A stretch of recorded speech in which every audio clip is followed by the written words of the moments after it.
I support 1070.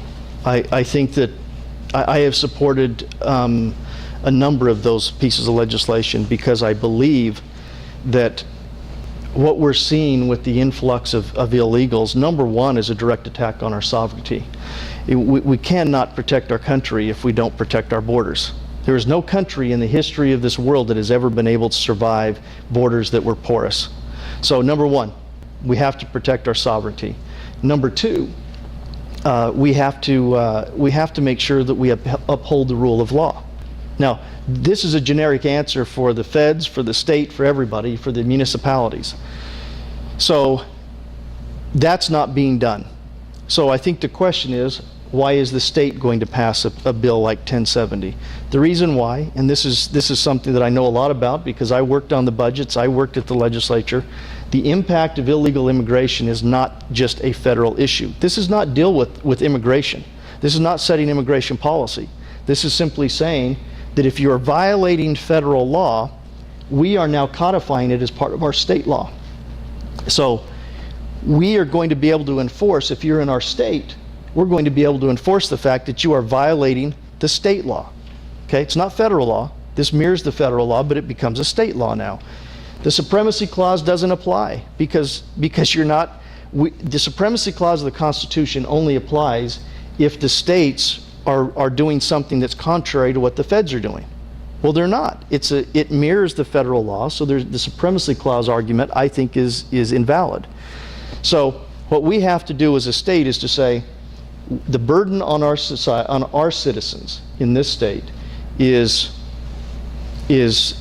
significant, from the crime that is committed, and I don't remember the exact number, but we've now had probably a dozen or a dozen and a half police officers that have been killed by illegals. We have, the last number I heard is that 10% of our prison population is made up of Mexican nationals, illegals. And the third thing is the fiscal impact that we have. Conservatively, we're probably talking about $2 billion. The most recent study I've seen has gone as high as $2.7 billion that is a direct cost to the citizens of Arizona through the burden of education, of incarceration, and health care. So this is a huge impact at the local level. I believe the state has the right to make this decision. It has a right to pass this law. I believe it's constitutional, and I believe what will happen is exactly what we're seeing. Those people who are here illegally have to make a tough choice.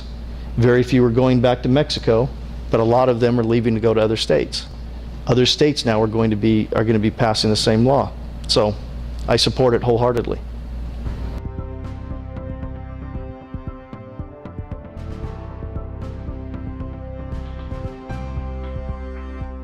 I was a part of a parent group that had their children in schools, in a magnet school that was a traditional school. When the charter school law came about, I was contacted and I got involved. I'd already been involved in education as a parent for some time, a very active parent. When that happened, I got involved. It was an opportunity for me to make a change in education, so I was one of the founders. I've been the president of Benjamin Franklin Charter School since its inception. We're starting our 16th year. Started it from the ground up, had to go through the same process that everybody else does with the municipalities, and built it from absolutely zero to now 2,100 kids and 165 employees, 4 campuses. I am the president of the corporation, and I am the executive director of the schools. So in the traditional vernacular, the executive director, I would be the superintendent. That's my involvement. So I'm involved day-to-day operations. I am the guy who makes the final decision and make sure that payroll is made, make sure that the taxes are paid, make sure that all those things happen.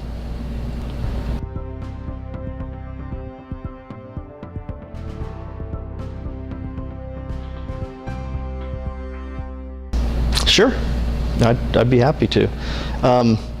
I've been very involved as the chair of judiciary, and I don't know if you know that, I was the chair of judiciary committee for 4 years in the House. I became very involved with a lot of the police associations and the police rights. Obviously, all of the legislation dealing with criminal law came through my committee.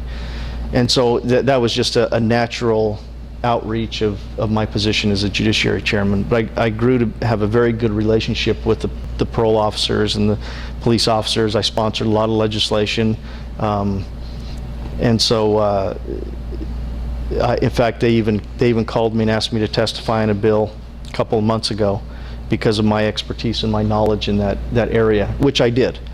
So I don't know what else to tell. They believe that I am pro law enforcement, but reasonably so, and that's the key, reasonably so. I don't always agree with them. For example, the Second Amendment issue, I don't agree with the cops on a regular basis, and we have that discussion. You know, they would like to take away not Second Amendment rights, but the ability to carry concealed or those types of things, and I believe that the Second Amendment trumps all of those things. So we haven't agreed on everything, but we agree on most things, and they find that I am logical, I'm thorough in my research and my investigation. My approach is logical and direct, and I will do what I can to support them. They're in the line of fire. I mean, how do you not support the cops that are out there in the line of fire? So we've had a good working relationship, and they decided to endorse me, as did the Arizona Highway Patrol Association. I have their endorsement. Number of others, but not related specifically to law enforcement. You're aware of some of the other people that they've endorsed in the past? No, but that doesn't matter to me. The fact that other people, good or bad, were endorsed doesn't mean that I'm good or bad. It means that but yeah, I mean, you can go and look at the videos of even the Arizona Highway Patrol when we were talking about concealed weapons in cars. I kind of went toe-to-toe with one of their officers that came to testify, and here's what you have to remember down there. You're not going to agree with anybody but yourself 100% of the time. What you're looking for, and one of the things that is very important to those who are legitimately down there trying to get policy made, I'm talking about those that are sincere in a long-term policy process. They don't always support the people that they agree with the most. What they do is they will support the people that they believe are honorable, have the intellectual capacity to understand the issues, can articulate those positions, are honest in the way that they deal with them, and so I can tell you that is a very, very important commodity at the legislature, and I think that for example, AZ Cops, Arizona Highway Patrol, even though we've gone toe-to-toe on some issues, they believe that I have those qualities. And so I gladly and willingly accept their endorsement and look forward to working with them again.